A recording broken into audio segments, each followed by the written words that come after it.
as cold as death. Cold as death. I didn't know you well back then. I blame it on all luck and vain. Luck and vain. Your blood like wine, I want it in. Oh darling, get me drunk and make me feel it's not my fault, I'm not to blame. These ain't my sins, I broke my chains. There's more to do and I still want to live.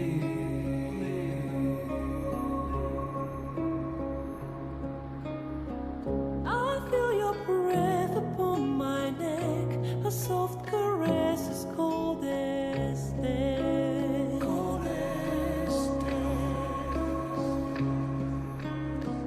I feel your heart beat in my soul. Our futures bound, our bodies know.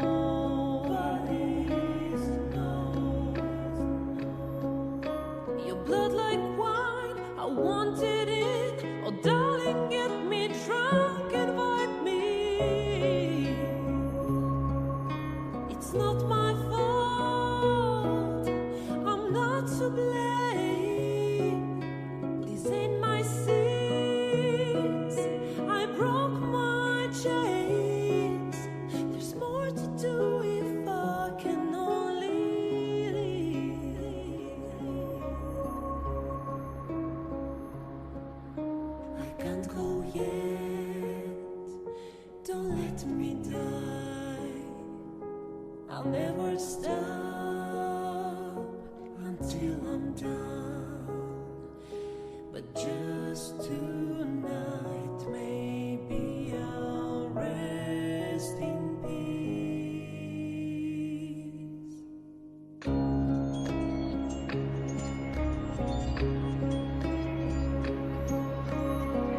I feel your breath upon my neck, a soft caress as cold as death. Cold as death. I hear your heart beat in my soul. Our endings bound, our bodies know.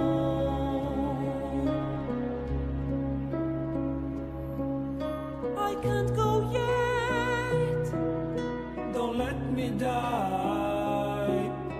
I want to live. My only one. There's more to do if we can only live. The clock won't stop and this is what we get.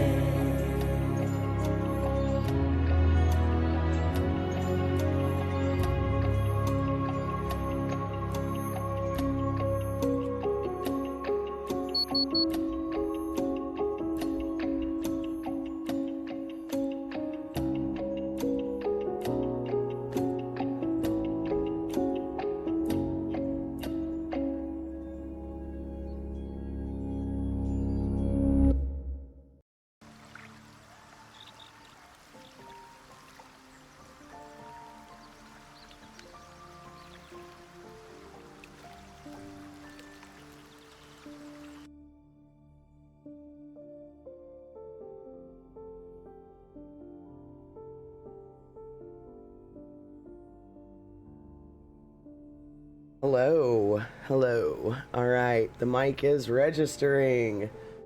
How's it going? It's not telling us how long ago it was. Wow. Okay, it usually does. That's strange. Oh well. Hi. Hi, how's it going? All right. Let's see.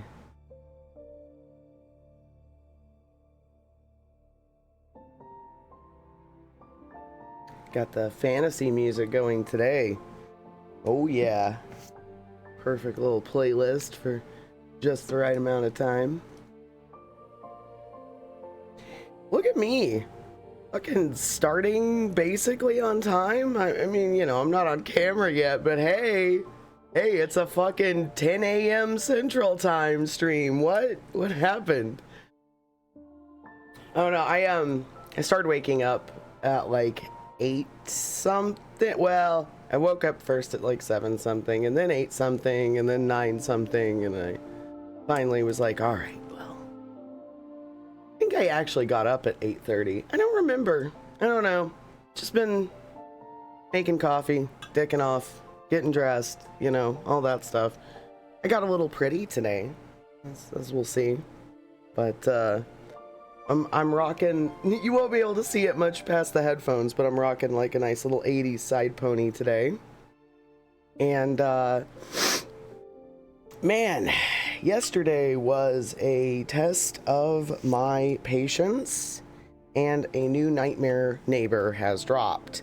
So I literally just put a do not disturb sign on my door, because my across the hall neighbor is always bugging me for shit. Hey, you got a cigarette? You got a beer in there? Hey, can I get a ride? You know, it's fucking nonstop. And now there's a downstairs neighbor who, when my friend Cindy was over here, you know, the lady down there was like, hey, y'all got a cigarette? I don't actually smoke cigarettes, but they don't care. I smoke cigars. They don't give a fuck. They just want tobacco. And so since then, and look, I hate the give a mouse a cookie fucking line of thinking, but unfortunately these bitches are proving it. Like, holy shit. Yesterday I got cornered by that lady from downstairs, because I heard a knock, and she's sitting on my chair outside my apartment waiting for Rhonda to answer her door, because she is actually knocking on the lady across the hall's door. And I came out, and she's like, hey, do you got anything to drink? And I was like, I'm drinking water. And she's like, can I have a cup of water? And then wanted a smoke from me, wanted to know where Cindy was, because she was like, well, when that lady was here, I was able to bum a smoke. Where's she? Is she in there? And I'm like, she's in Arkansas. No. Like, and then this smell hit me, and this woman, it's very clear that there's some untreated mental illness going on, and she smelled like piss. She smelled like a week's worth of piss, and she pulled me in for a hug, and I smelled like piss after that. Like, I'm so fucking done. I'm so fucking done. I am so fucking done of everyone trying to bum shit from me nonstop. I'm not a human to these people. I'm a vending machine. And, you know, my across the hall neighbor, no matter how many times I tell her I'm busy during the day, try to do the show or whatever, nah, it doesn't matter. She'll knock whenever the fuck she wants. She did yesterday at right as Rob is trying to sign off and everything, like, you know, a few minutes before that, she's pulling me the fuck away. I missed the raid, you know? So there we go. I'm unamused. So today we got a little sign on the door that says do not disturb. Maybe that'll get the point across. I put a sign on my door for like 3 minutes yesterday and ended up taking it off, where I was like, I'm busy and broke. I have no smoke for you. I have no cigarettes for you. I have no booze for you. I have no beer for you. I have no cash for you, and I have no fucking ability to give you a ride right now. Leave me alone. Without the leave me alone on it. But I took it down because God knows I don't want my fucking door kicked in by some fucking psycho. Like, I don't know. It's not. But here's the thing. Look, I've got schizoaffective friends. My diagnosis isn't that, like, if you look at the whole thing, it's not really that far. I've got something in that department. All right. The thing is, I'm not trying to pick on anyone for having untreated mental illness. The thing is, though, that I've been around the block a few times, and the only time I have heard word salad and wild shit like I was hearing out of that woman when she had me cornered yesterday even advanced dementia does not seem to usually produce that level of like, holy shit. But I've seen that when people are high on certain drugs, and those certain drugs are freebasing cocaine. So she could just be super mentally ill. She could be really fucking high. No judgment. I don't give a shit, but leave me alone. Seriously, leave me the fuck alone. Like, nothing about me should be saying fuck with me. So I don't know. Yeah, no. Yeah, they don't give a fuck about, like, I'm not a human. Like, they don't care about my needs. I've had, like, my little pack of cigars. One time, like, probably 3 months into living here, Miss Rhonda asked, hey, can I get a cigarette? And I said, I've got one left. And I showed her the pack, and she took it. Now, as someone who used to be a cigarette smoker, I can tell you, we wouldn't be friends anymore after that shit. Like, if I was like a pack-a-day smoker, and I had one left in my pack, and you're happy to fucking take it, no hesitation. Probably just upset that I wasn't giving her multiple, because when she wants one, she wants four, you know, like and a girl is out right now anyway. I had to order more from Florida. It'll take them 10 days to get here. And, well, I might get a little edgy and a little uncomfortable during that period. I might go buy, like, I don't know, Black and Mild or some something. In the meantime, oh, well.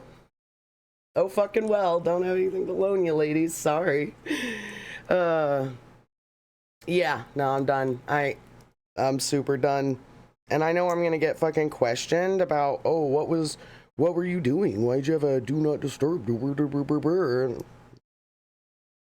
My shit? Stay the fuck out of it? I don't know. The across the hall neighbor also has a tendency every time I leave to be like, where are you going? How long are you gonna be gone? Blah, blah, blah. And she's always edging for something, you know? And next time she does that shit, I'm about to tell her, look, I don't trust all of our neighbors like that. I really don't want to be announcing in the hallway. Like, I don't want to be announcing in the breezeway where I'm going, how long I'm going to be gone, if I'm coming back tonight, all these other questions you ask me. Because, while you may or may not be trying to case me for some shit, everyone else fucking listening, kick in my door, not that fucking difficult. Come on, you know, like, I'd really rather not. Oh, hello, Zachary. How's it going? I'm just complaining about my neighbors not having boundaries and how I had to put a do not disturb sign on my door today so I can stream and do my production work for TRRS, because I'm being treated like a vending machine by my neighbors. And yeah. Actually, I just mentioned Cindy a minute ago, because when she was up here the other day, oh man, the neighbors did a really good job embarrassing me, so. Hey, Dr. Awesome, what's going on? All right. Wow, see? Only 10 minutes of intro, look at that. And now, I already have the game loaded and everything. Let's take a look. But, all right, I have to actually click on the game. But hey, Zach, it was really nice the other day dropping by your stream. Everyone was super sweet to me. That was super cool.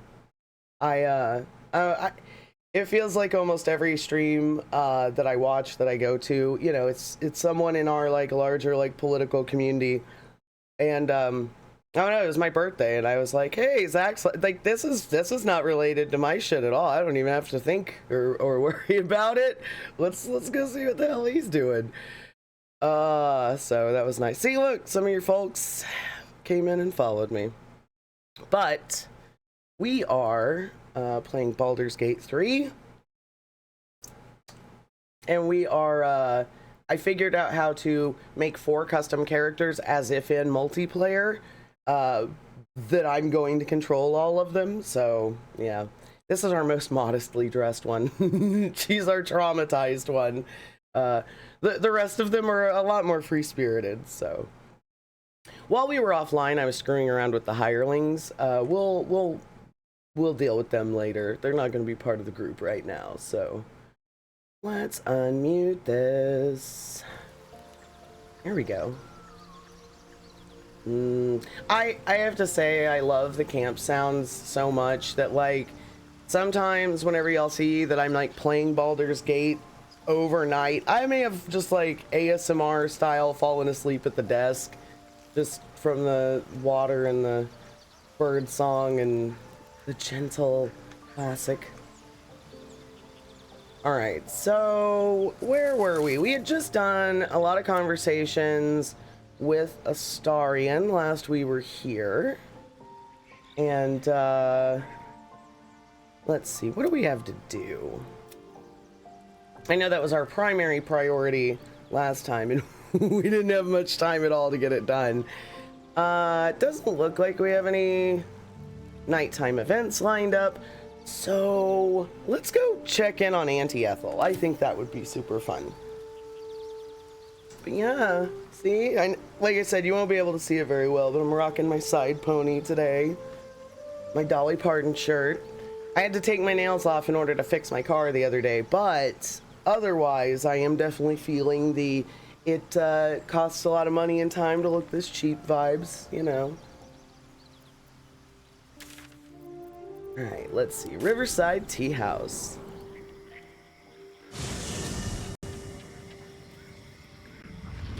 Oh, speaking of Dolly Parton, it was funny, like, I had to leave right before you were doing karaoke, and I was like, all right, Zach, I'll see you later. Bye, chat, you know, da-da-da-da-da, and you didn't see it. And so I was like, okay, someone tell Zach I had to jet, and you saw that. So I was like, oh, man, I hope he knows I said something before that. Oh, shit. Karlak, what do you want? I'd love to, thanks. And Gail's in the wrong spot. That's my fault. There we go. Breathing, despite everything. Aw, to Tiffany. I can't wait to see my little pin-up pictures of all these characters. So, hey, we've got this soul coin, right? Thing is, I think I can use it. The textures were a little My engine rough can, for a second. anyway. Zariel used to top me up every now and again when she wanted me to go after an especially wicked target.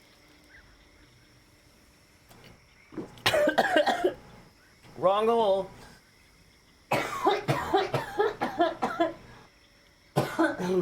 What do you know about the wrong hole? All right. So, yeah, so Karlak has realized, because I ended up sending soul coins over to Tiffany, so they populated in her inventory. As a result, Karlak's like, oh shit, you've got that good shit. Please, give me one of those fucking coins so I can go berserk. That contains an actual mortal soul. I have such an issue with soul coins on this front. Like, I really don't like them. Like, I would break every one of them in half that I fucking found. I say that now, but I don't, you know, I mean, they're actual currency, so who knows how hard up I would be in the realm of Forgotten Realms, especially if you're not an adventurer, you're not a wizard, you're not one of these people. You're just a peasant dealing with the worst monster threats ever.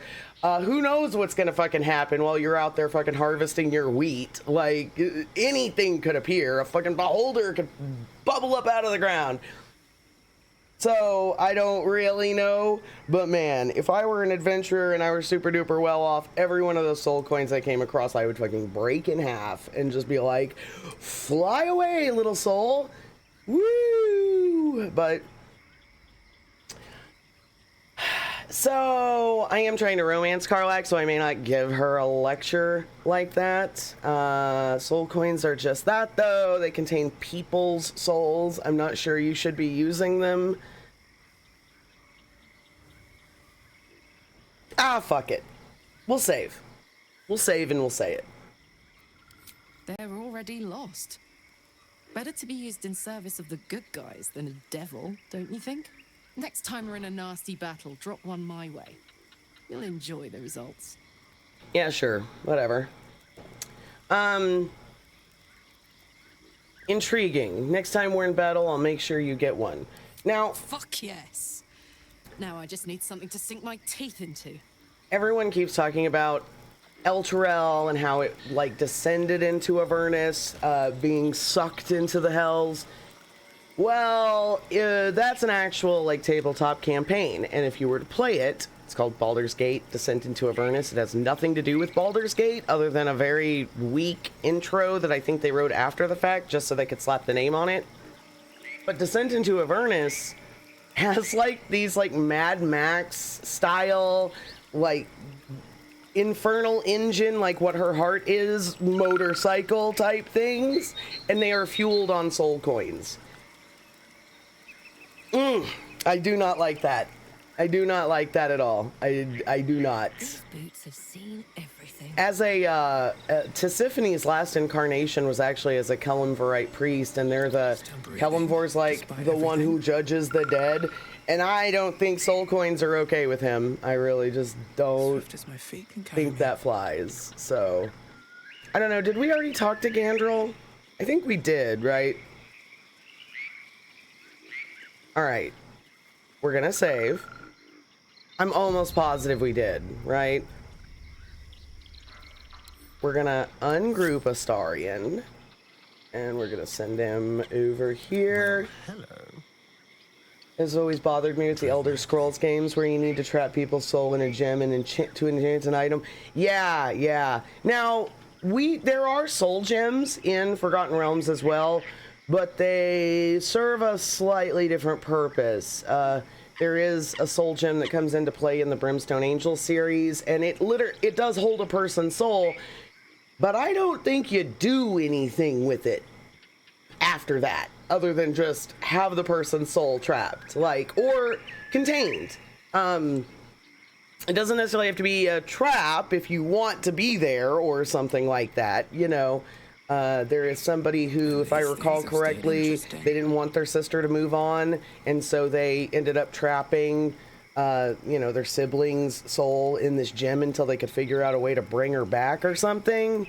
I don't know. It's a strange part of the series. All right, let's see. Go ahead. Oh, The lady of the house awaits. all right, we did already talk to him. All right. Oh, shit. All right, I'm not going to say it, but we could rat out Astarion right now. I do know that depending on how you go about doing that, it will cause him to, leave the party. He'll be like, oh no, you fucking put monster hunters on me. Oh, and I think the polling These boots have seen everything. thing should work now, because I realized I wasn't signed into Larian's servers on their launcher. So, all right, Astarion, let's go in. Let's talk to Auntie Ethel. All right, so we're gonna kill Auntie Ethel, probably.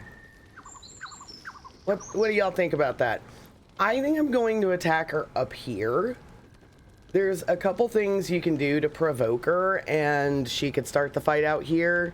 She doesn't really like it if you go poking around her stuff, and this fireplace is fake, and you can actually go through it, and that's where her shit is. So... Oh, okay, so Dr. Awesome, I was going to listen to the Music League playlist last night. I had it all lined up, and then I'm not gonna say who, because you all know this individual, and it's not my place to say who it was, but someone came to me last night to talk about the fact that they got dumped on Valentine's Day. And they came in and started talking to me about that right as I had the playlist queued up, about to play. So I had to squash that plan, and we talked, and so I woke up this morning and was like, oh shit, I told everyone last night I was gonna listen to it last night. No! So I hope I am not the last one standing. There were still 7 people waiting to judge last night. So, well, I'm not. okay. I try to be a good friend, but I tell people right up front, you know, there's autism and stuff at play. So when it comes to talking this stuff out, I will listen to anything that you say, and I will try to be supportive. I don't always have the most useful things to say. I'm not as empathetic as I wish I could be during those times. But what I am good at is, if for some reason you feel like logic is going to help your feelings at all, we can try and logic things out.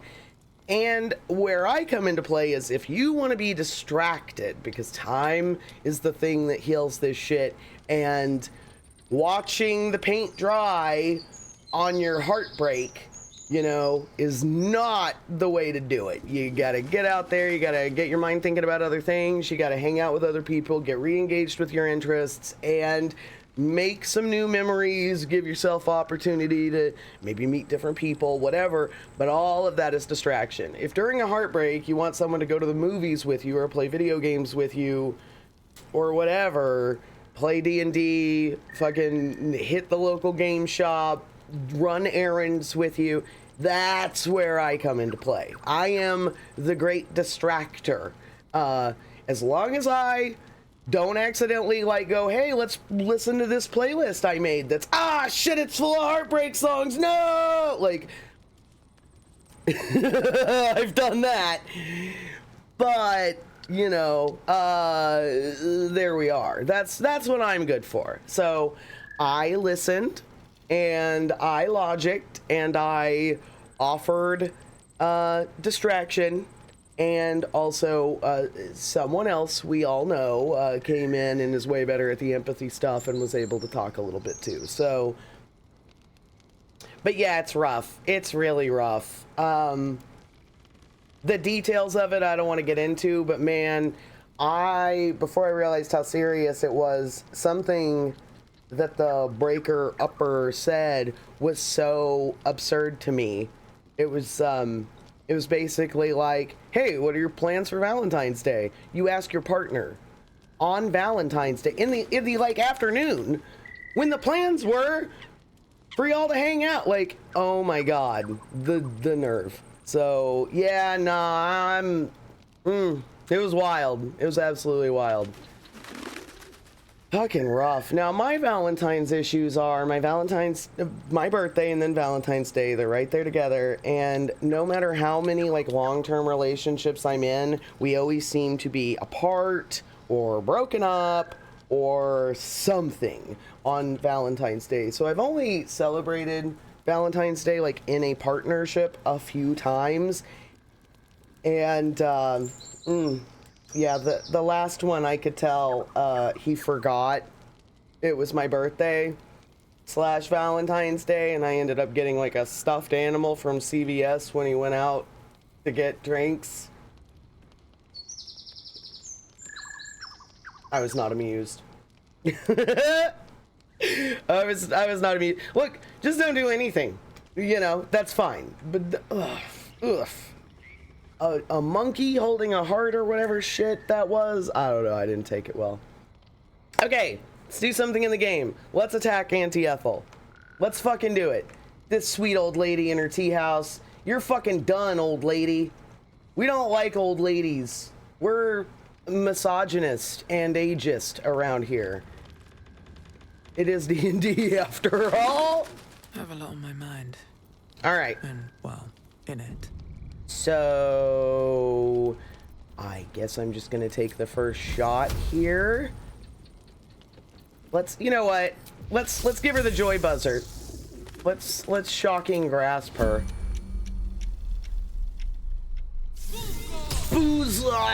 Pick to fight. The consequences are hardly surprising. Yeah, let's fucking go. Let's fucking go, Auntie Ethel. Oh no, what's happening? Oh no. Oh, what? You blink and the wilderness changes. A swamp, stinking and insidious, assaults your senses. So you remember earlier when it was like, oh, The PC's being a little slow. Okay. So when it was like, you feel like you're being watched, you know, and I just ignored the feeling. At that time, you can kind of look around and realize the swamp is an illusion and that it actually looks much more fucked up. So when you finally pick the fight with Auntie Ethel, who, by the way, is a fucking green hag. Look at her. What is she? She's frightened. Oh, someone cast a frighten on her. But yeah. So, Auntie Ethel's been throwing up this illusion the whole time. Whose turn is it? Oh. Yours. That's why the game is slowed down. Brilliant. I shouldn't have had everyone clustered up here, I don't think. This wasn't smart. What? Oh, on a red cap. Okay. I was like, what the hell? The sheep that were in the swamp are actually red caps of, you know, the traditional fae creatures.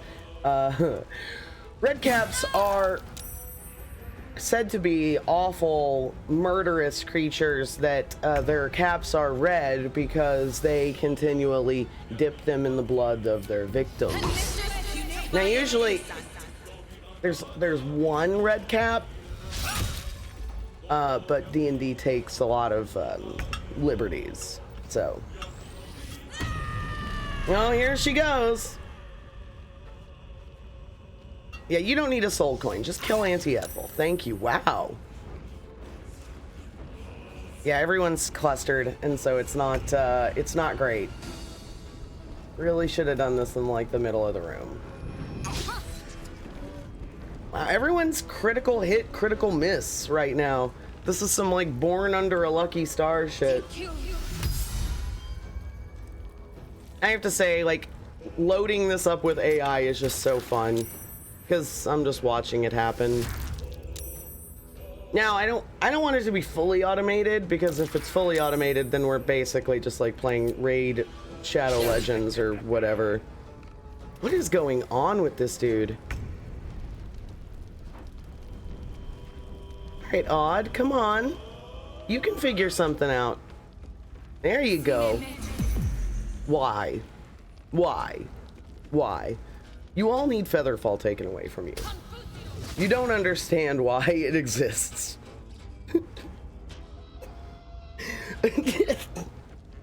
In case we come across any cliffs in this battle, I want you to all be prepared.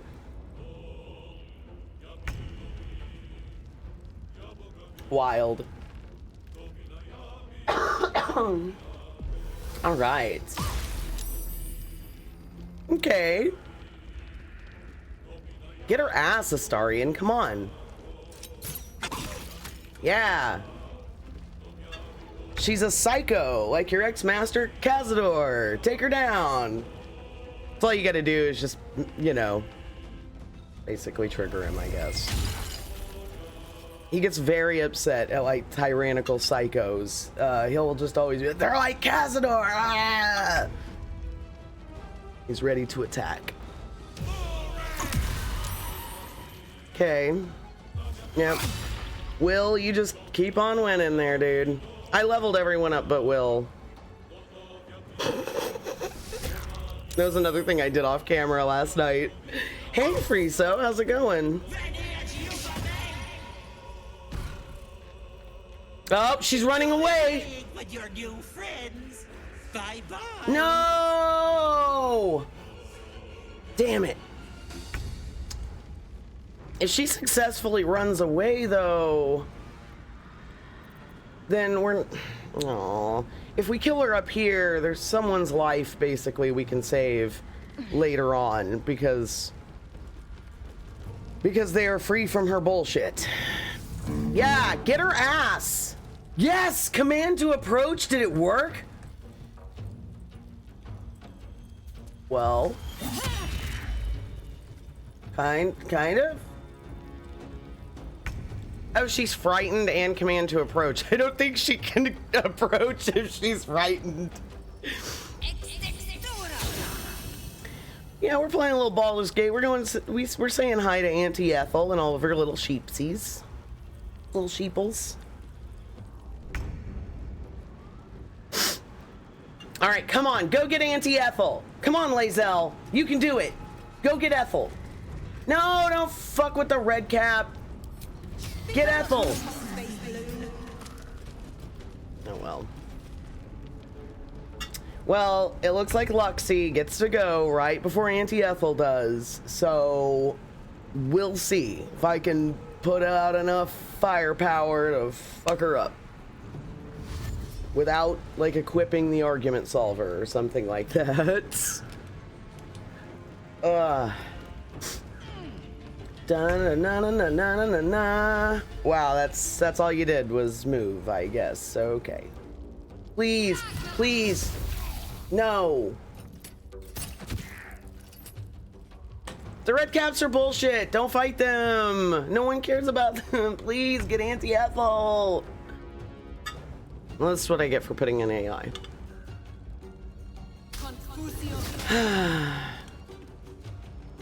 So, sorry. I was about to say something in Free Zone and I totally remembered. Fucking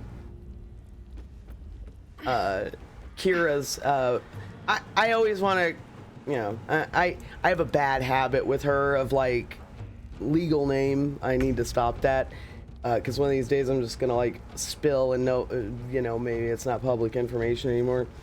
So I remember watching Kira stream Baldur's Gate and it was pretty funny. I have to say though that like I've never been so mad as when everybody in chat was like, yes, do the astral worm thing. I don't want to ruin it for the people in chat who don't know what the fuck I'm talking about, but I was like, no, your character's so pretty, you're gonna ruin it. No. Oh, I couldn't handle it. It was so bad.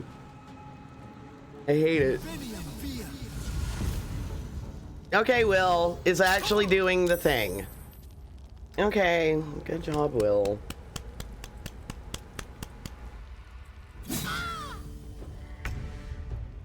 Okay. She's down to 61 points. I don't think I can do 61 in one turn.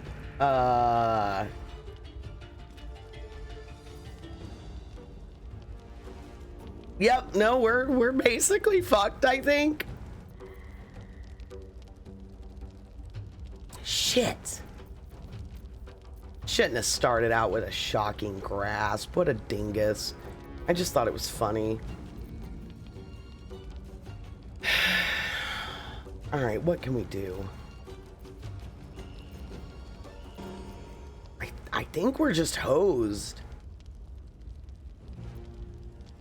Don't think there's anything I can do to get her to like lose her next turn, bring her movement down to 0.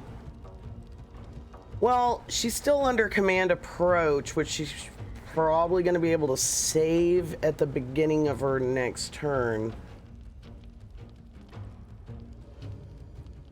Well, hell. You bastards and your bad AI, you fucked us. Now we're gonna have to go fight Auntie Ethel in her lair. The worst idea.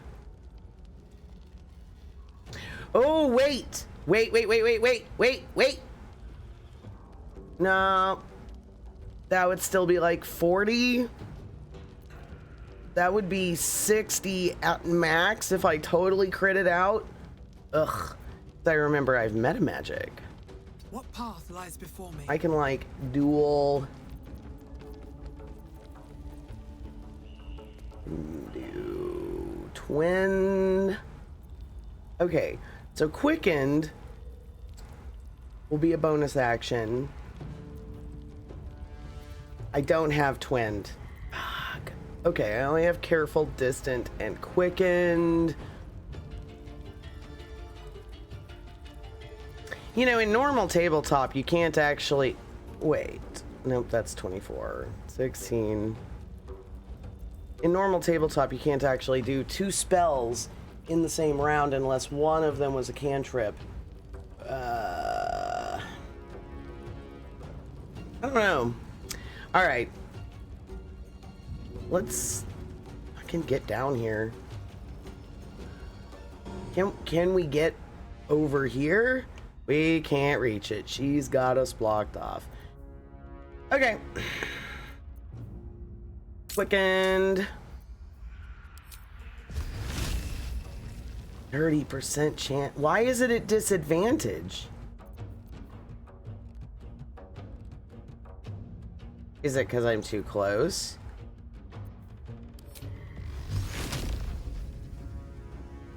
Okay, 55.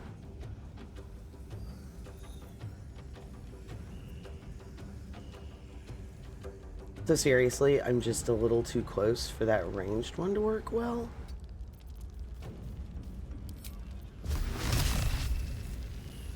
I know, it's super exciting me getting like super tactical on my turn. Fall by my hand. Fuck her up, 12.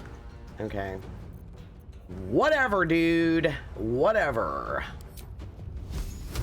Wait. Can I do it? Can I do it? Can I do it? No! Most! Can't see a thing. Fuck! 20 points! Oh no!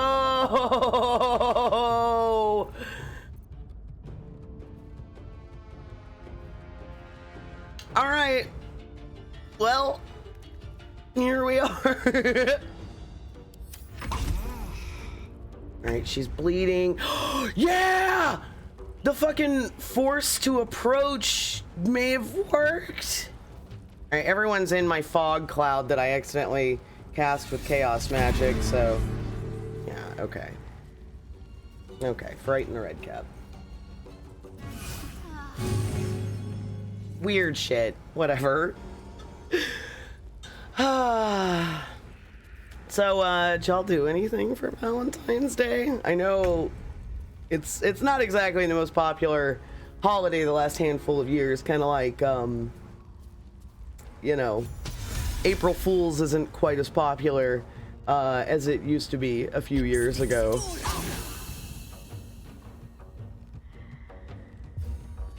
But I know people are starting to go out in the world a lot more now, so I don't know. Never been big on... She's only got 3 hit points left. Oh my god! Never been big on the like restaurant thing for Valentine's Day.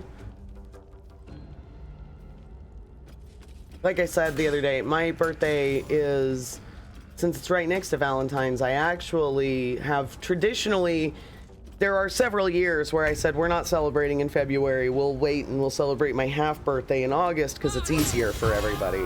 Yeah! Fucking yeah! Fucking yeah! We got her!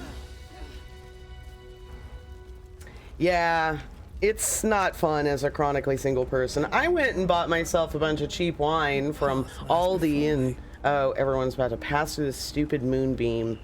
Hold on. Never a dull moment. Can you turn off your moonbeam, ma'am? How do we unmoonbeam? It's concentration. And you're not concentrating on it. What the fuck? Okay, whatever. Whatever. Looking ahead. Let's go loot Auntie Ethel. Poisonous slime, blah, blah, blah, blah. Makes it easier for the wearer to succeed death saving throws. Oh, there we go. Yay! All right. Best be on my way. Ethel's dead. Ethel's dead. Ethel's dead. Now let's go down into her lair.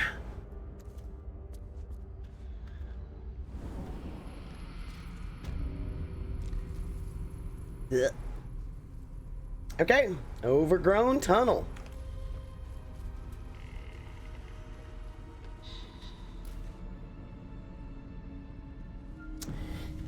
Now, the game doesn't exactly expect you to beat her ass successfully upstairs, and they do kind of expect her to escape, best I can tell, because some of these items, we are still going to hear her voice if we interact with them.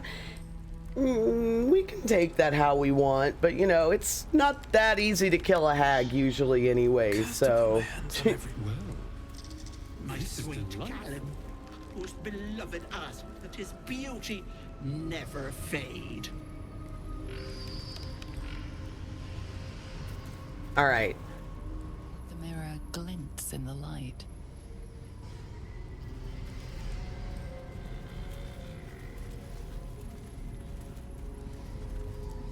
Okay. The mirror glints. Well, I turned the light off, but whatever. My sweet Callum. I don't remember. Whose beloved asked that Okay. Wait, it's just a skull?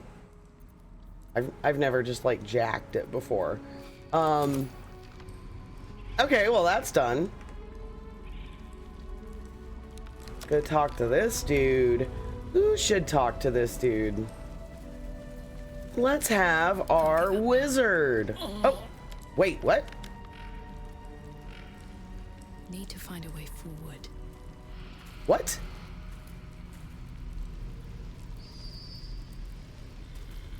Oh. Oh no. He started the conversation.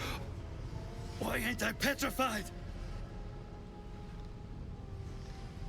Yeah, so what we just missed by me trying to get the character I wanted to talk to him was he was petrified and he unpetrified. Man, okay, so I'm looking at OBS and I'm just kind of seeing myself slideshow a little bit.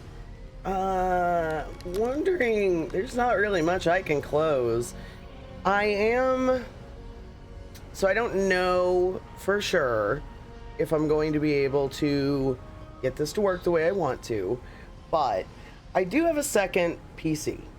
This second PC is like a desktop terminal that you would use for businessy stuff. It's really not a gaming machine, but it is new. I believe it's technically refurbished, but you know, it's basically, like I said though, like a work terminal.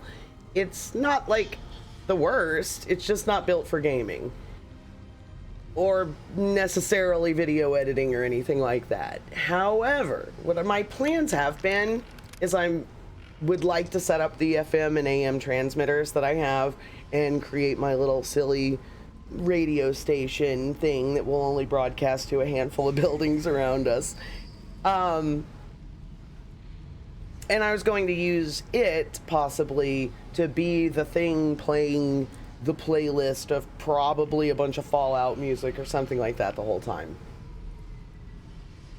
And I'm pointing over there because I would like to have it over there. Okay, so you're just helping me, like we're conceptualizing together. However, in addition to or instead of, I could do a dual streaming PC or a dual PC streaming setup where this computer, as robust as it is, most PCs have a really hard time with Baldur's Gate after a while. I have a ton of mods in it, and Act 3 is... I'm scared. I'm scared for Act 3. So, one of my friends who used to be a streamer does have a capture card. She just told me that she would loan it to me or give it to me or whatever. And it's an Elgato, but it's older. So we'll see. I may be able to just stream what this PC is doing onto another PC that its only job would be OBS. I don't know. We'll see. Because like I said, I am starting to get nervous. I have this at 720p. I have it on really high-ish, like, quality settings, but... yeah. So... why am I petrified? Or why ain't I petrified? Because, of course, I sit here and talk for 10 minutes. Let's see if the voting thing works. Because I did sign in like I was supposed to. It should work. I kind of wonder if it's gonna force me to like sign in again or something, but is it allowing anybody to vote? Yes! Thank God. Fuck. Okay, so that's what it was. I wasn't signed in on the launcher. So that's it. All right. You don't sound pleased. Would you rather be a statue? I have the bite. Ladigo's bite. How am I still breathing? What is the bite exactly? I wouldn't wish it on anyone. Your insides end up on the outside. Petrification stops the spread. I was on Death's door. but now I feel... I feel great. How?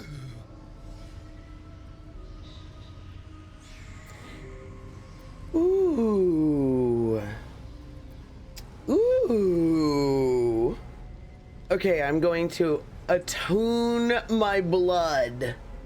Wait, attune with my blood and search him for magic. Ooh, attuning with my blood sounds like a terrible idea. You detect traces of decaying magic within him, likely the cause of his disease. But that doesn't make a lick of sense. The bite ain't magical. Unless... Lou, I will kick your ass. Double-crossing, filthy, lying hag! She made me sick. God, you may be right this time. Stone for kicks.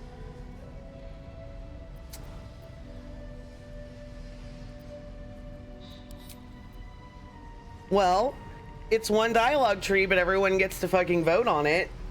So how about that, Mr. Degenerate Dad?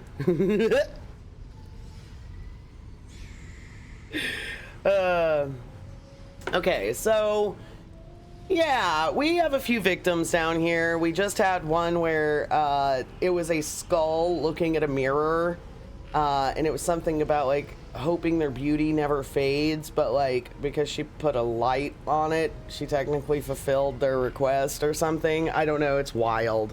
So, ooh. Why don't you get the choice-o-meter? Do you have the overlay turned on, Diego? It kind of hovers over on like the left side of the screen. I know if you you have to turn on the overlay, and then if the overlay is on, I know that it has buttons over on the left that actually look like they're part of the game. So, yay! Okay. I'm almost impressed. That's evil, even by a hag standards. Evil don't begin to cover it. My kids were only babes when I left. The stones know how old they are now. Well, Efren, if you would tell me what year it was when you were petrified, math isn't that hard. We can figure it out. Oh no, it's fine. Yeah, I don't know. I don't think I have a delay set up, but I don't know. I'm just too worried about people sniping me when I'm doing pro Fortnite strats, you know? Don't want them stream sniping me, so I put in a 2-minute delay. Oh yeah, it is ugly. It's ugly business. Everybody down here is a tragic story. Listen, I have places to be. Fucking sick shit. All right, Luxie, be nice to this guy. Focus on the positive. At least you'll see them again, maybe. Only because of you. Lou. I've got no way to repay you. Dude, I'm not worried about it. Oh, damn it, you could have said as much from the start when you were petrified. Oh, hell, these are fucking wicked. Nah. Don't worry, I didn't help just to get a reward. I didn't mean to help you, actually, so you're just a bonus. No, What you've done for me and mine today won't be forgotten. Thank you. You didn't even ask who I was. But okay, get out of here, dude. Yeah, get the fuck out. Hey, he knows. He already knows that he didn't have to go, hey, which way do I go? Alright. So we've dealt with that mirror. Oh, yeah. Red. Ooh, would you hear her say? She's a dream in red. Woof. Alright, Magrin. And Magrin's head. My darling Magrin. She wished for the mind of a genius, but that silly head crushed me. Uh-huh. Okay. Well, let's just go ahead and end this farce. Yep. Just gonna put you to rest. Oh. Rough. This one's also really rough. Actually, this one's incredibly rough. But we're gonna do it. Let's speak with dead.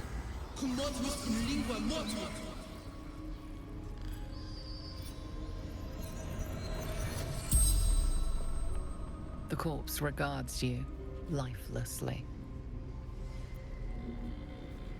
Her eyes are open. And there's nothing there. So her eyes have been gouged out. Is there something I should know about this place? That sounds right. Why did you go to the hag? My family took her, my baby girl, pretending she never existed. Told Ethel, never wanted to see them again. She took my eyes.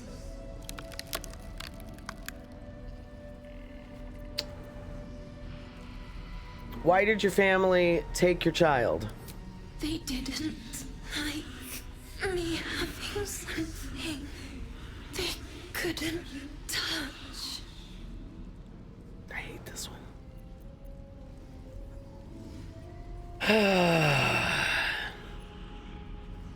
What can you tell me about Ethel? Doesn't matter.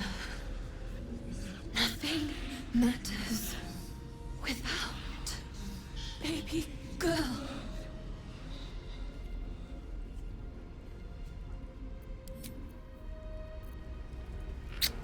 Fucking sucks, god damn it.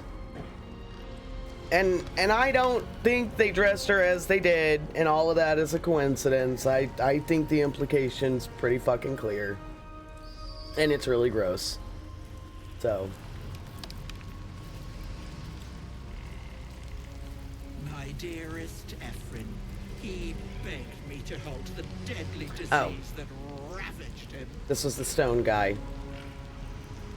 That's the family portrait, I guess, he left behind. Here's our last guy. Yeah, look, guys, I know the hag layer is not fun. It is rough. We'll get through it, though. Is the hag gone? God, tell me she's gone. Oh, please. Yeah, she's fucking gone, dude. She's dead. You're safe now. Well, she's dead. May she burn in the 9 hells. The hag. There's never been a more vile creature. The things she did to me. Woof. Don't want to know. Why were you even here? I was a fool. I wanted to know my fate. I had a choice between 2 lives, and I was frightened of choosing wrong. I asked the hag to help me see what the future would hold. Got what I wished for, too. I saw my future self. A corpse, rotten with maggots. And everyone around me dead. Putrid and dead. Yeah.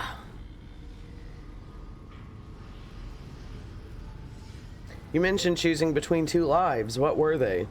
This guy having a hard time choosing between two lots in life that he could pursue this isn't the only time this comes up either. A boring story. Stay or go. Marriage and kids, or a life of novelty. I lost my best years rather than just choose. No, you lost other people's best years. In fact, sir, you're probably gonna live for 1,000 years. So,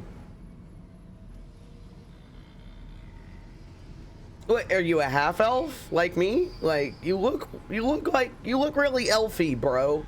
I don't know. Man, it's really funny that like both of those dudes kind of had the same issue though in the end, which is, well, I just lost decades of my life, if not longer.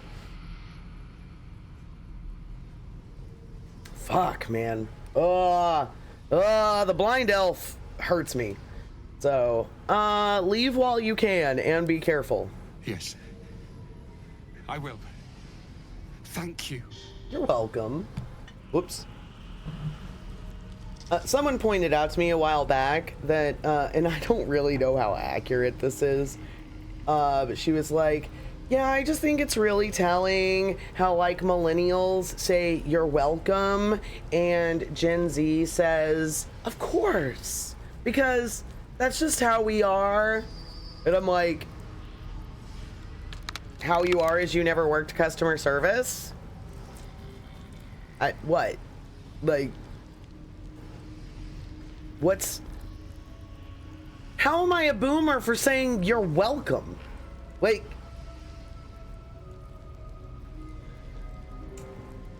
I don't know, but it's just, like, she's just implying that, like, the struggle is so real and so deep for everyone in Gen Z in a way millennials can't understand, which, God, I hope that's not true. I really, because I feel that way about other generations, that no matter how much I explain it to them, they don't get it. Man, I really hope that we're not that out of touch, but it's just like, really, I don't know, man. I think you're kind of searching. So, let me know if you got an opinion on that, because now every time I say you're welcome, I have a fucking complex. Every time I use the thumbs up emoji, I now have a complex. God. Like, as if fine lines and wrinkles aren't enough. Dude, I'm cool. I don't have to prove it, right? Alright, so I think we can break these mirrors, and I think it will curse us. I think breaking the majority of this shit will curse us. But I kind of want to. Let's have a look at myself. Not bad. I've had better days. And worse ones. Check out those arms.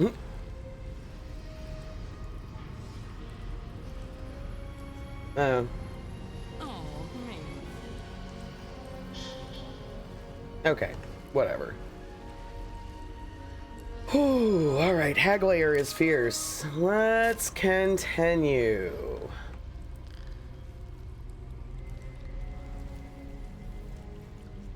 Now, this area is full of, like, people who are possessed with these masks that represent certain aspects. Except for the Mask of Regret, because we killed the hag up top. You're not supposed to be here. She'll be furious. She's now a person again, instead of just, like, a thrall. So I do hate Will. Like, don't talk. Well, just like, fuck you, Will. Will is so annoying. All right. You're not supposed to be here. She'll be furious. She's dead. You're safe now. Delusional thing to say. But hey, Loxy is living in a fog. I thought I was lost. Could feel my mind slipping away. She's so pretty. If it weren't for you, I would have ended up like the others. Hollowed out and as good as dead. I really do like some of the halfling faces. She has the same face as a trader, Roa Moonglow, I think it is.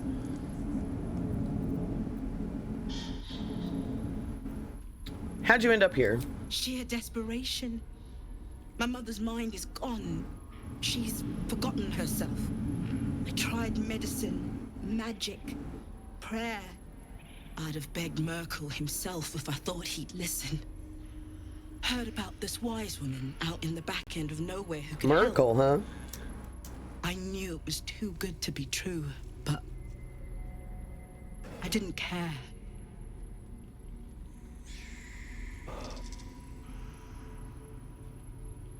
Well,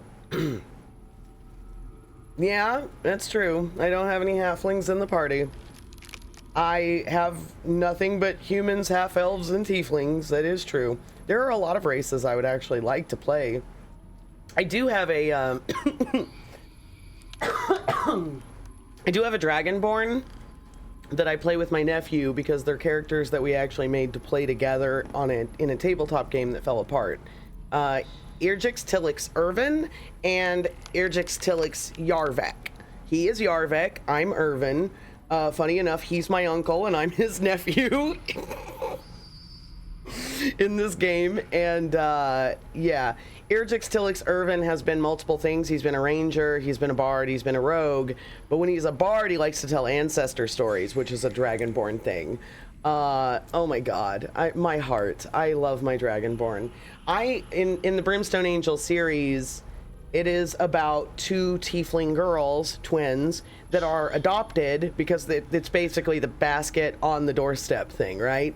They get abandoned at this village, this very remote village that's full of people who aren't really trying to interact a whole lot with society. They get abandoned there, and a Dragonborn guy named Mehen, named Clanless Mehen specifically, so you can see the name structure here. Clanless Mehen, Irgix Tillix Irvin, you know. Clanless Mehen adopts these two girls, and it is the fucking best. I tell the author all the time that I am the #1 Mehen stan, that if she's ever curious who loves Mehen the most, it's fucking me.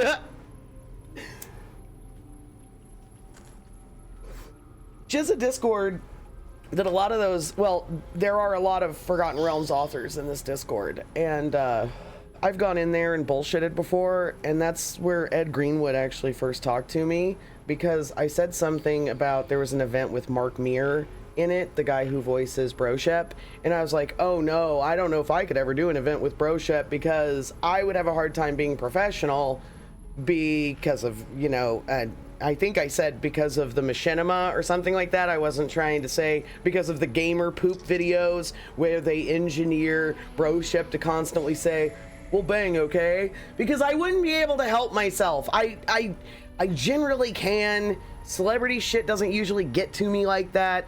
You know, they're not really that cool most of the time.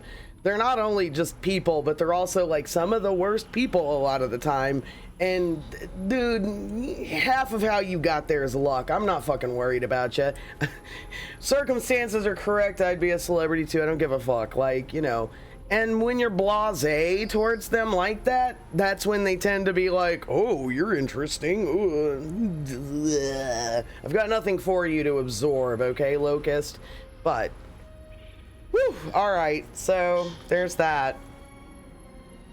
Don't even know what I was fucking talking about. Well, where will you go now that you're free? Home. To Baldur's Gate. This isn't over yet. Okay. You know, it's funny, I bitched that we never saw her again, but it turns out we can potentially see her again. I just never noticed. So, what do you mean this isn't over? You think Ethel was the only hag in the realms? Not by a long shot. There's more hags out there, and I'm going to do what I can to make sure no one else has to go through what I did. Good call. We like it. You know, I thought that in the conversation with her, she was able to tell us that the rest of these people were lost. That they're wearing these masks, and the masks make them thralls. Auntie will be awake soon. She'll be so angry. Oh, what? No, I think it kills them if I take their mask off, though. All right, we're gonna find out. We're gonna experiment. How's this for one conversation tree, Lou? I'll tear your throat Oh! out! Oh, I thought that was gonna start a fight. Auntie will be awake soon. Yeah. She'll be That mask is warping your mind. I need to remove it. You can't take Auntie's gift. I won't let you. Okay, that didn't start combat either. I think it would have if Ethel was alive, if I was trying to take the masks off. I'm a goober, and I found some of these masks somewhere in the lair once when we were playing multiplayer, and it makes you do like save rolls, and I lost the save rolls. It was terrible. Oh my god. I became a thrall, and my friends had to kill me. Something died in here. Hey, Bon Bon. How's it going? Be wary. This place is trapped. Yeah. So, this place is just traps and gas pits, and it's not the best, and all of the companions take for fucking ever to get where they need to go. So,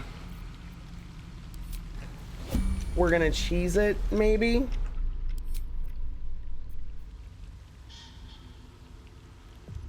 Yes, we are. Have a lot on my mind. And, well, in it. All right, then. Watch how you go. There's a trap. Wait, what? No. Oh my fucking god. I told her to teleport and she started walking. Wonderful. My faith protects me. Yeah, you know what? I don't give a fuck. Still alive, so that's progress. Just everyone get damaged and come on down and we'll heal you. I don't care. Alright, well, Will might die. But I'm really okay with that. Come on! Just make your way through the dangers, you goobers. Okay, whatever, I don't care. Yeah, they're in the cage. So, I'm gonna tell ya, Mayrina's here in this cage. I have fought Auntie Ethel down here, because this is where she ends up going if you don't kill her up top. And I have just been like, what happens if we kill Mayrina? What happens if we just like fucking just destroy the cage and have her fall into the fucking pit while we're fighting Auntie Ethel? Nothing happens. She doesn't do anything. There's no reaction. It was very disappointing. So if you're ever curious, unfortunately, it does jack diddly fuck squat. All right, everyone's not wanting to get down here because they're a bunch of weirdos. So yeah. Where's the, oh yeah, the orb. I'll give it a shot. Let's try and talk to her before. Nah, it doesn't matter. She'll just be like, get me out of here. She's about to get real angry. You bastard! You ruined it! You ruined everything! Alright. Are we staycationing or are we heading somewhere, Bon Bon? I like a good road trip, but I also like just fucking kicking back. You know, especially when no one knows I'm gonna be at home alone for a week, just like turning into a vegetable. You know, no halfling in the party. I'm kind of thinking I do want to do, and I know I've mentioned this before, a Githyanki girl gang. I do want to do that with somebody. I think maybe my friend Brovan would be great to do that with. And I really wouldn't be entirely opposed to an entirely like small folk party, although everyone should know that due to my somewhat recently obtained like rabbit hole deep dive on kobolds, I now am racist against gnomes. Like, just gnomes suck. Just, I guess those that denounce Garl Glittergold are okay. Now, this doesn't count towards Snurfeblin, because Snurfeblin don't really have anything to do with Garl Glittergold, I don't think. Pretty sure they have their own shit going on, so that's fine. But, like, gnomes are dicks. They are historically dicks. And, furthermore, their god is a dick.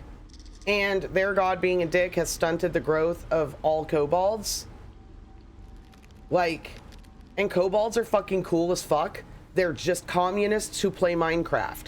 That is their existence. They're communists who play Minecraft, but when they get to the dragon at the end of Minecraft, they're like, bro, you're cool. How can we help you?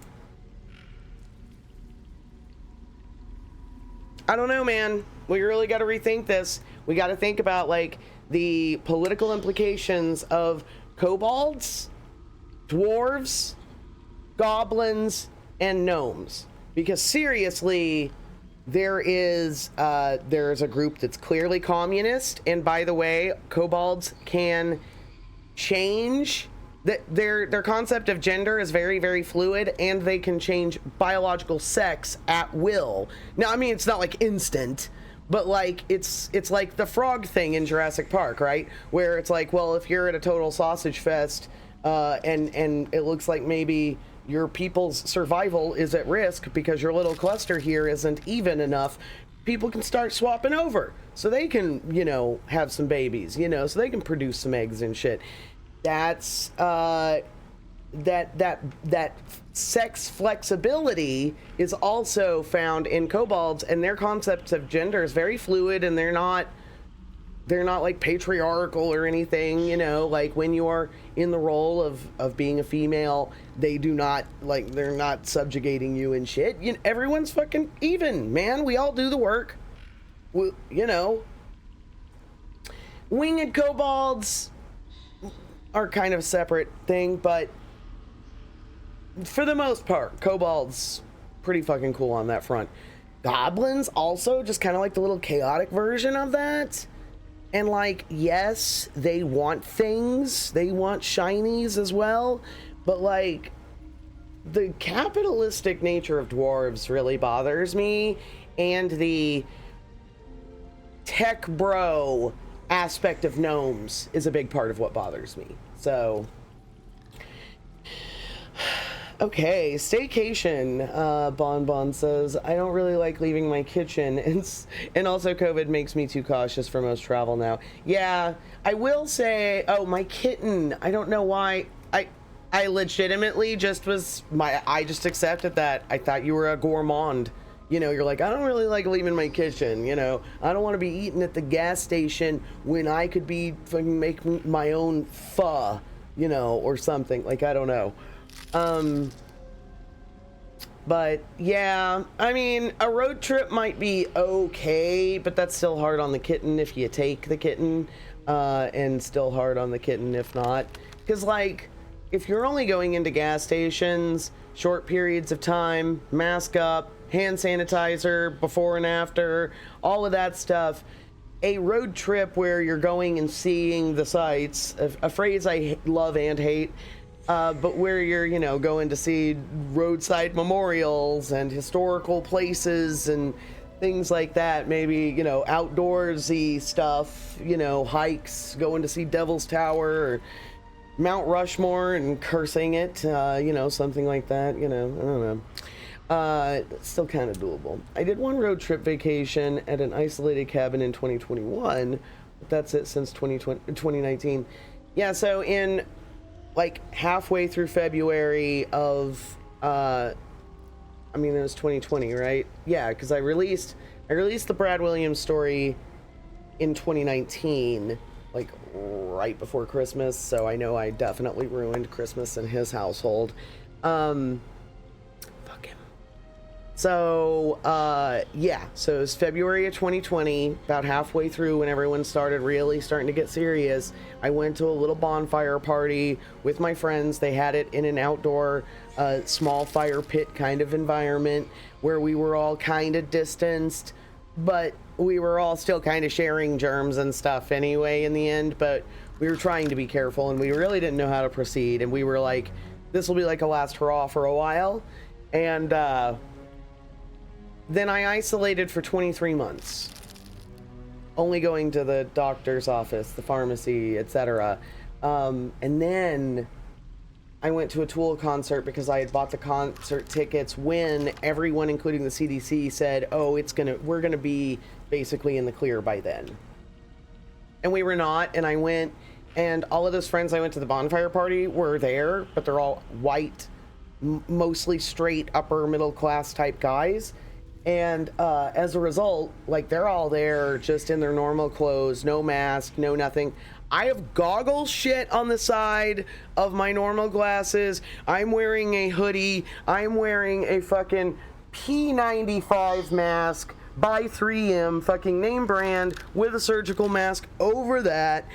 Like, I wasn't wearing gloves, but I was using so much hand sanitizer. My hand was the Sierra Desert, like, by the fucking end. Like, because I'm like, they'll let me die, bitch. They will let me die. You guys are gonna get triaged right up to the front. They will let me die. So, and I've caught it once, and if I wouldn't have had like a ton of glutathione and other shit like that on hand, I think yuck. It would have lasted a lot longer, so. Okay, I have to get through this conversation or Lou will have a reason to fucking talk shit, and I can't have that. So, 1 second. 1 second, chat. I'll get right back to you. All right, Mayreen's pissed. We let her down from the cage after killing the person who's holding her captive. And she's pissed. I ruined it. I ruined everything. Did I? Okay, well, slow down. What the fuck did I do? Ethel was going to bring my husband back. Back from the dead. And now I'll never see him again. Because of you.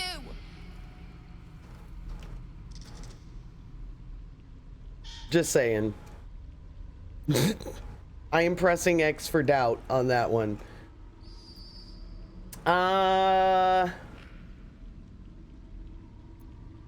Yeah, don't be naive. A hag was never gonna help you. Like, didn't you see that other room full of fucking suckers? How did you think you weren't gonna end up in that room? Maybe in the boiling pot of... Oh god, I didn't even look at that. Blah. Don't be naive. The hag, you know what? You know what? I'll let y'all get in on this. But I definitely... Oh, 2 or 3 I think would be really good. I mean, you could say 1.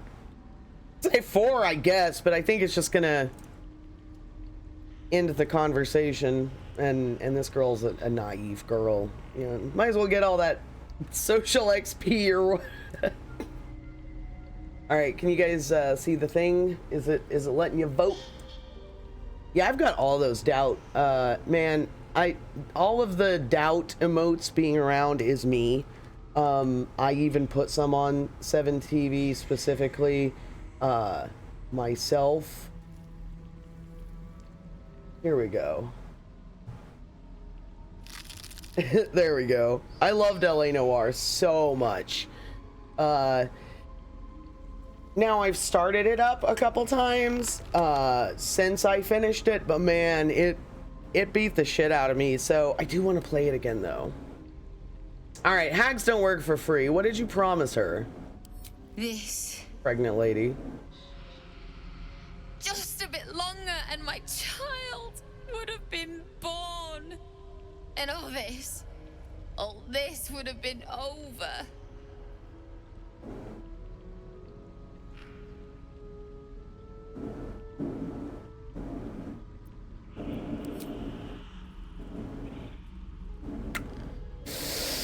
Woof. Fucking woof, man.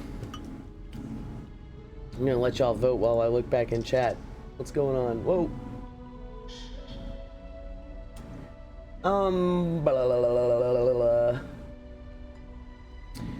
the good races live in the lush, fertile, farmable lands or inside the mountains with all the gold and gems. The evil races live in the badlands or the swamps or the barren deserts and everywhere else unpleasant where mosquitoes and diseases thrive. Yeah, exactly. Like, I do wonder, like, what kind of coincidence is that, you know? Also, my partner is a streamer, and he is working on a speedrunning competition, so we are cool just hanging out at home. Oh, yeah. That sounds pretty fun. I've never done any speedrunning. I've seen, like, I keep getting articles in my feed about people speedrunning Baldur's Gate to either particular goals or to finish, and apparently, like, you can finish the game in, a speedrunner can finish the game in, like, 21 minutes or something like that on easy mode, or like 24 minutes on tactical mode. Like, it's only a few more minutes apparently. I don't know. I don't even know how you would begin to approach that. I did see it was 8 minutes and something to get to a sex scene. Was one of the first speed runs done for Baldur's Gate, and it was they got with Lae'zel. So, all right. You were gonna trade your baby for your dead husband. Don't judge me. I'm not. I have nothing. I mean... My baby would have been raised in rags. Auntie Ethel promised to give this child a good life. Teach them magic, even. More than I could have done. Yeah, so Tolkien was a piece of shit who... you know, took a lot of stuff that already existed in mythology and made some shit up and threw it all together, and a lot of it's really good, and he was a racist piece of shit, probably sexist and everything else too, and it really sucks, just like it sucks with H.P. Lovecraft, that H.P. Lovecraft was very colonial. Like, yes, he was racist, but that's not just all. He was very colonial. Like... Okay, so anyway, but the things they created are fucking awesome, and it's not like they don't need to, like, be analyzed, so people don't do a loop, right? So people don't go, oh, hey, you know, I think this tropey thing about a particular group of people, oh my god, you know who they remind me of? This fantasy race. Like, we don't want that kind of association. There's already nasty associations that go on between real life races and ethnicities and, like, fantasy races, and I don't like that stuff. It definitely needs to be analyzed, but I can't baby and bathwater it. Like, I fell in love with dwarves, for example, in a vacuum, basically. Like, you know, I had, and maybe this is neurodivergent, maybe this is just being a dingbat, I don't know. I never knew there were any racial tropes tied into dwarves. Being short and stocky and swarthy and hairy and, you know, beards, and their women had beards, and they, you know, they have, like, thick faces and big noses and all of this stuff. Like, I didn't know that all of the traits I consider dwarfy, you know, which I love. I love them. It's just a beautiful, brilliant little concept of, like, these people. I love them. I didn't know that was steeped in, like, basically, like, you have this, like, pie of anti-Semitism, and a slice of it was taken, and the dwarf race was created from it and some other stuff. And I hate that. I hate that I know that. I personally would have never, like, come back to the loop and been like, you know, Jews are just like dwarves, if you really think about it. Like, you know, but I can really see some awful people getting there and not even knowing that it was ever related. So I'm glad to know the history, and I'm glad to know the analysis. I want to come up with some kind of handshake with the world where we can appreciate dwarves and think dwarves are cool, and not think that the awful tropes they become awful tropes when applied to real people. In this race, in my brain, they're just like this whole distinct thing. Like, and it's the same with a lot of this shit, you know? Like, I love goblins, but like, yes, J.K. Rowling is awful, and she used fantasy races as an excuse to indulge back into that stuff, and that's fucking awful. And she took another slice of pie, was taken from the anti-Semitism pie, and she took goblins and she shoved the fucking pie all over it and made anti-Semitic goblins. I'm sure some existed in the past, but I don't think goblinoids in themselves and their incarnation, I don't know. Like, I know a lot of mythology, but I gotta be honest, like, I don't know. So it's such a fucking pickle because I feel so fucked. I'm like, man, I don't want to hurt anyone's feelings. I just like dwarves. I don't know. So it's a fine line to walk. I don't know. I don't know the answer. D&D and fantasy that it is derived from. There's so much of it that is super problematic, and a lot of that is just from being a product of Western minds, probably. But like, I like it. I want it to improve, though. I'm, I guess at least I'm not one of the grognards going, don't make my D&D woke. No, please, make it fucking woke. Make it woke as possible.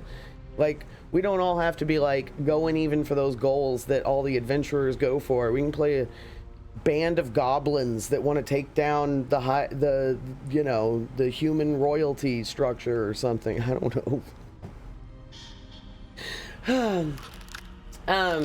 But yeah, so that was an answer to your swarthy people thing. The swarthy people thing has been coming up a whole lot lately too. Like, I keep seeing clips of like Hassan talking about like Benjamin Franklin and the other founding fathers being scared of the swarthy Germans because of the transient and nebulous nature of whiteness, So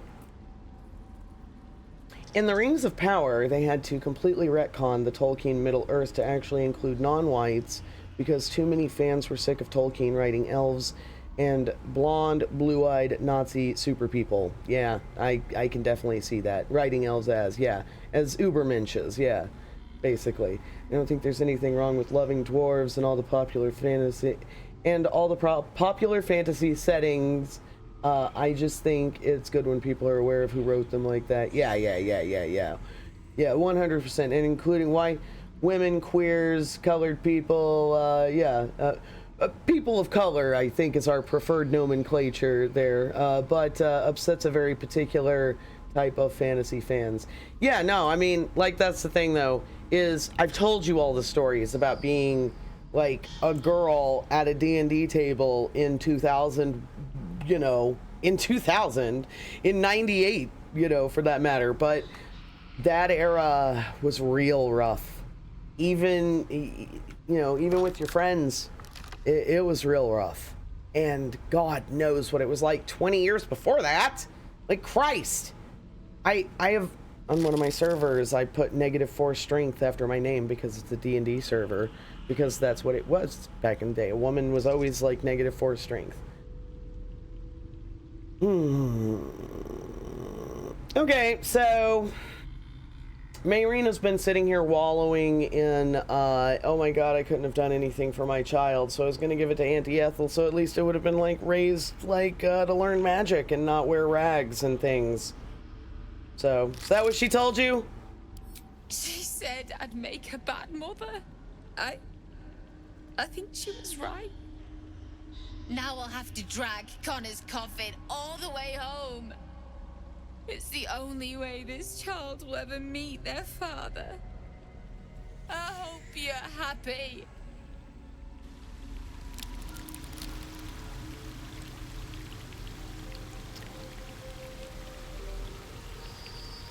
But yeah, it is right and good that this stuff gets pointed out. I just remembered, one of my favorite things about dwarves is playing playing a dwarf gal, you can have a beard, and I frequently do. If I'm playing a dwarf lady, I like to focus on my facial hair and my preferences in regards to it, just like I would talk about my beard if I were a dwarf guy. So, like, you know, I have dwarf ladies that focus on having sideburns. I have some that enjoy a chin strap.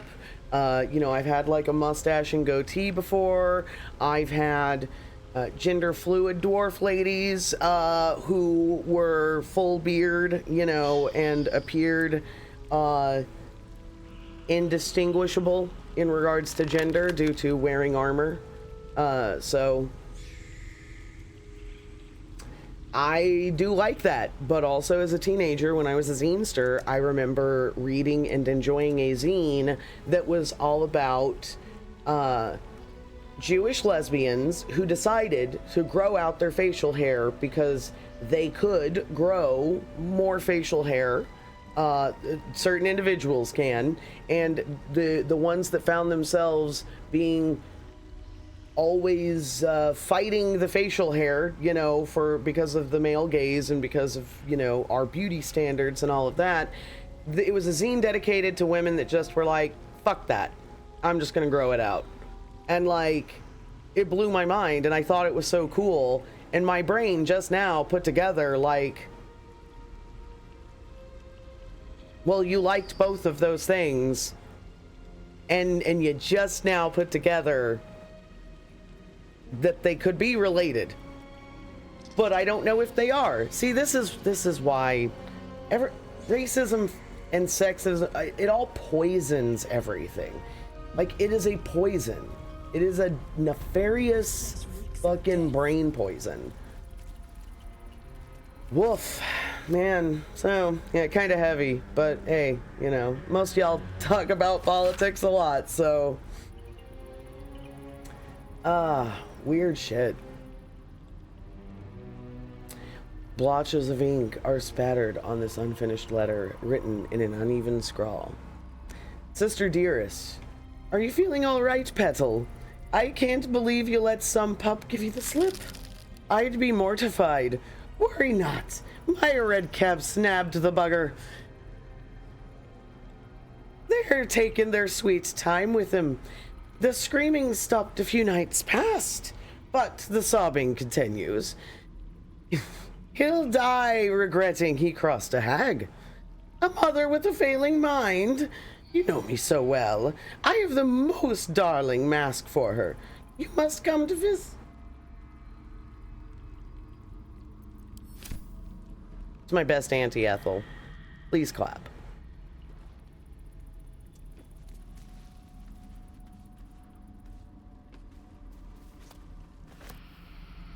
Potion of speed. Fuck yeah. We're gonna get fucking worked up. Like an ass bouncing like the fucking sussy emotes, you know? This letter is written in elegant cursive. Ethel, I've heard business has been slow. Rest assured I have a job for you. A client fled Baldur's Gate without payment. My agents picked up his trail along the Kianthar. Don't let anyone else pronounce it differently around you, alright? Actually, I think it is Chayanthar. I hate that. Never mind. It doesn't matter. It's a river. No one knows how to pronounce it. It's a made-up word. And have ensured we will, my agents picked up his trail along the river and have ensured he will pass through your territory. Do as you wish to him. In exchange, I have a girl who suits your particular appetites. Her mother's mind is failing. My contact has assured her you can help. I'll have her sent by the usual route, M. Now, so M is almost certainly a member of Ethel's coven, I would think.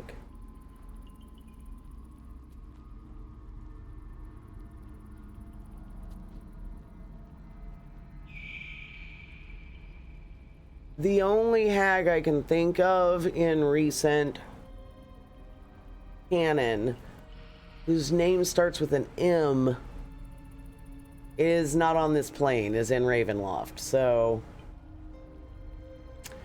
what's her name? Morgantha. When Sebek ran Curse of Strahd for us, he did this absurd voice for Morgantha, and it was just like, you know, the whole like weak magic thing, as well as if she did some kind of melee attack, it would be like, this is why they call me Morgantha, the Iron Fist, you know, and shit like that. It was so silly. And those memes remain. All right, it is 11:36 Central, and we are still waiting on Rob to show up. Let's take a look at the Discord to see if he's said anything, because you know he might be playing hooky. Oh my god, my nose itches and I don't know why. Okay. Nope, he hasn't said anything. Okay, everyone's super fucking inspired because they either went through this toadstool ring or we got the fuck out of the cave. I don't really know. And oh, I forgot I could just call party to me, and they're the only ones that are gonna come. Okay, hold on. We gotta get everyone on the same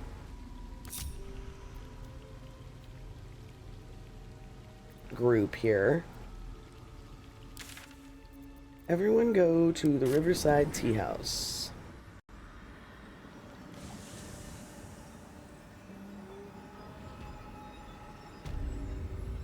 All right.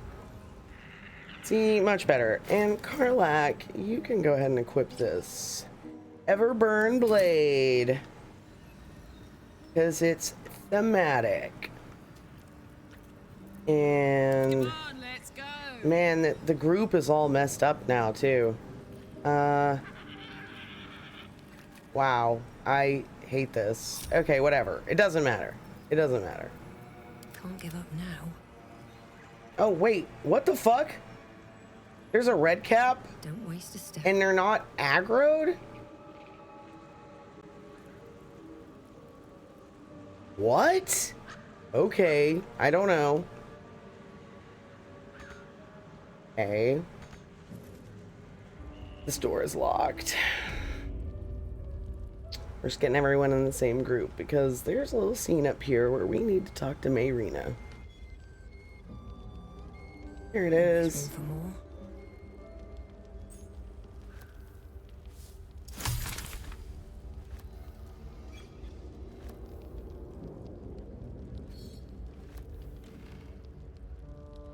Look at all these butter buns. Butter bun. Butter bun. Butter bun. White bread. State of Utah, white bread.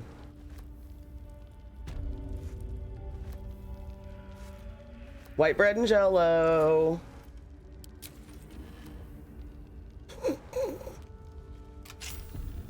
Those are basically big love memes. I have my Utah and Mormon memes all over the place because I just find that shit so fascinating, but those are specifically from Big Love. A lot of that stuff started with actually the movie Orgasmo, which is like an early work of Matt and Trey from South Park, which now I would not recommend basically anything that they've done to anybody. But, you know, as a teenager, I thought that shit was so funny. And, but that sparked this, like, this is a uniquely American religion thing with me, where Mormons and Scientology are really like the two uniquely American religions. Not counting, of course, indigenous beliefs, for, you know, for we love when the colonies just stomp that shit out, you know? But America as it stands right now as a political entity those are the two that our citizens have produced, and they are so similar. They are so creepy similar in like a lot of ways. So I just find them both very fascinating. Of course, I'm not really a fan of either as organizations. It's kind of like how I love Catholic imagery, but I hate the things that the Catholic Church has done as a political entity on this planet. So, yeah. Come see, come saw, you know. Who's gonna talk to Mayrina?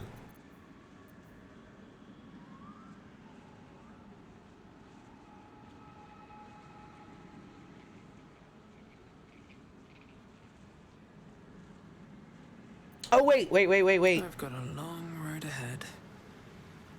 I forgot. We need something. Now I hate how this scene plays out. I'm just gonna let everyone know. I don't like it. I do wish we had more choice. If this were a tabletop game, this would be able to play out a lot different. Oh yeah, there's all these creepy potions over here. Heart of Stone, Insanity's Kiss, Wilted Dreams, Missing Pets, Butterflies in the Stomach. I've drank all of these, and most of them have like a mixture of positive and negative effects. With haste. Real weird stuff.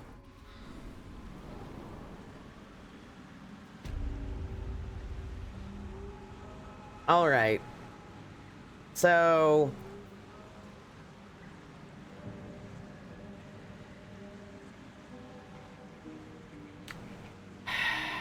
I hate being mean, but this scene is just like kind of mean. I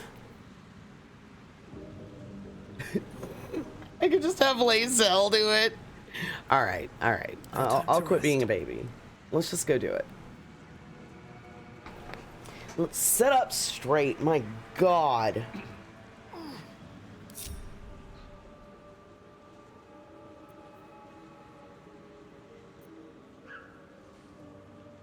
Gods, didn't hear you coming.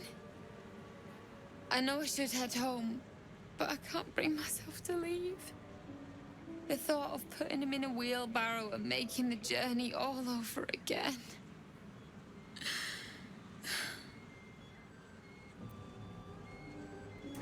So we found a wand at that gross altar inside, and it was called Bitter Divorce. That was the name of the item. And it is apparently what she was going to use to resurrect Connor.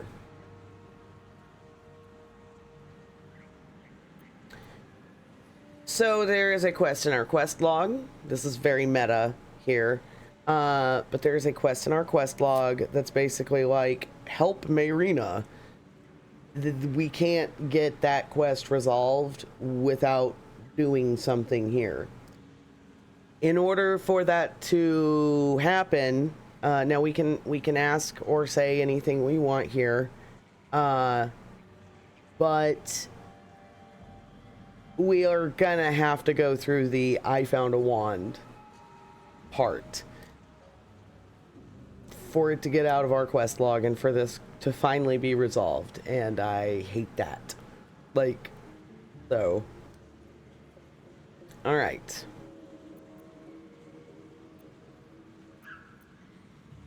This one's up for a vote.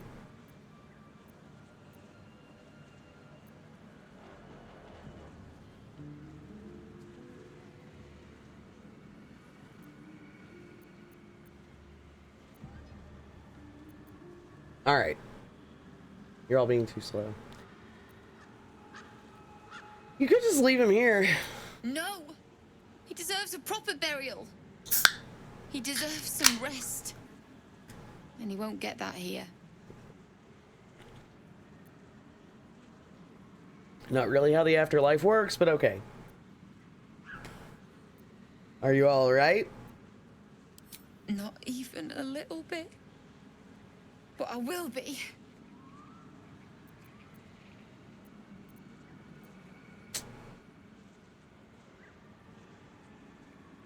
guess I don't have a cleric.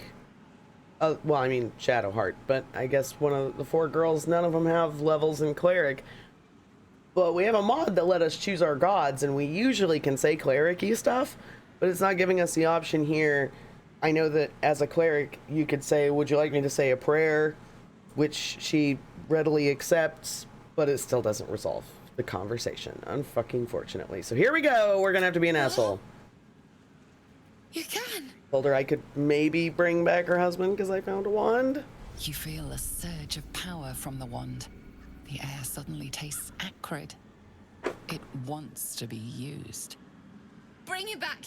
Bring Connor back. Please.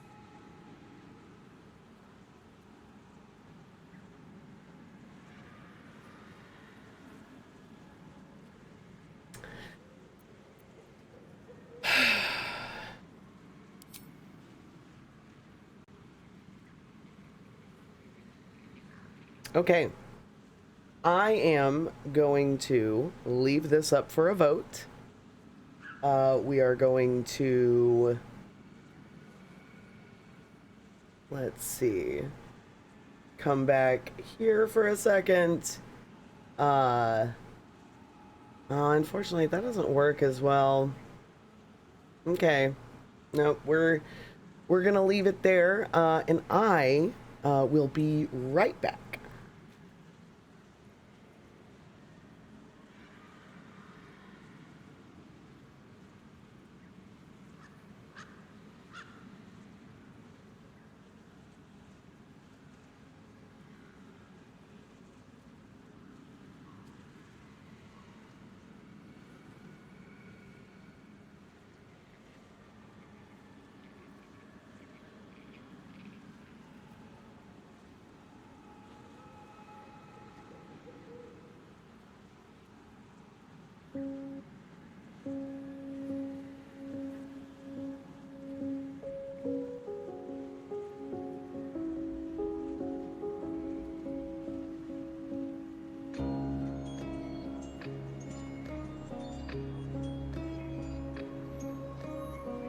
I feel your breath upon my neck, a soft caress as cold as death.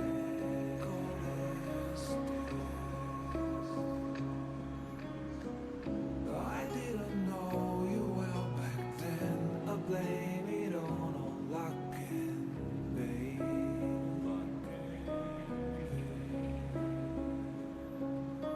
Your blood like wine, I want it in. Oh darling, get me drunk and make me feel it's not my fault, I'm not to blame. These ain't my sins, I broke my chains. There's more to do and I still want to live.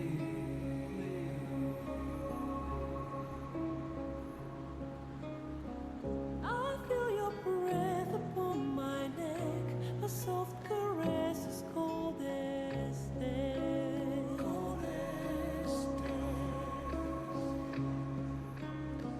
I feel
things bound our bodies know.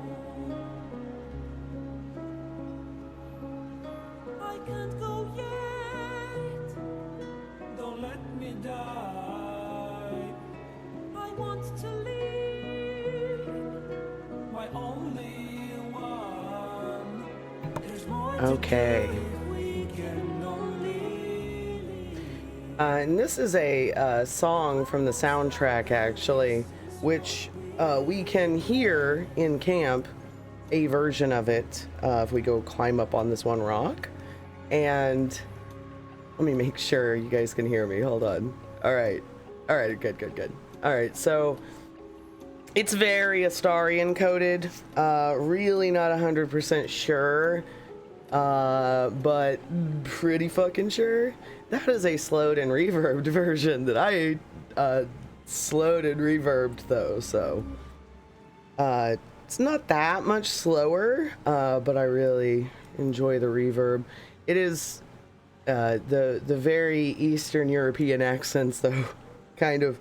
I can't really tell if they add to or detract from it. It does make it very, you know, vampire-y due to the origin of the majority of the vampire myth stuff, so very Transylvanian. Man, my lighter is dying. All right, did we make a choice? Oh shit, we did. Okay, let's get me back. I'm back. I am back. See, I beat the Stay Healthy bot to the whole point, though. It tried to get me, and I was already ahead of the game. So, thank you. I did get up and stretch and refill my soda. Which, you know, as we all know... Now, Rob keeps saying 99. But actually, Diet Coke... I think Coke Zero had already come out at this point, but I remember at one point they were advertising, like, in signs at the store or on the boxes themselves or something like that, that it was 98% water, which is true. Like, you know, Diet Coke at least is 98% water, and that is a terrible sounding thing, but there's really not enough caffeine in it to negate the hydration.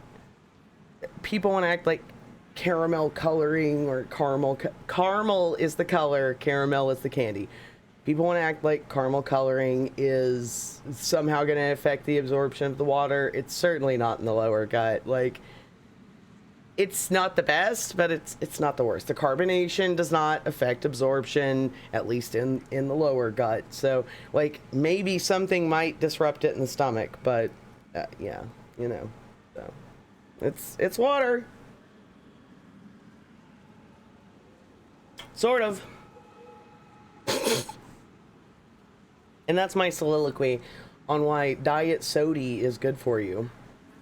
And oh shit, all right, I fucking knew it. I literally just had a moment of like, and Rob's gonna go live. All right, here we go. Let's point the wand at the coffin and we will raid.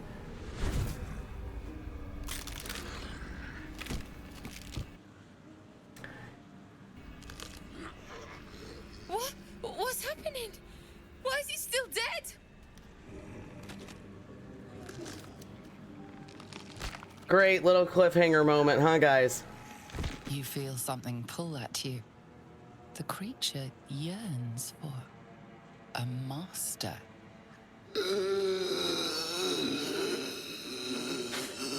Look what you did. Look what you did, chat. Oh no. What have you done to him?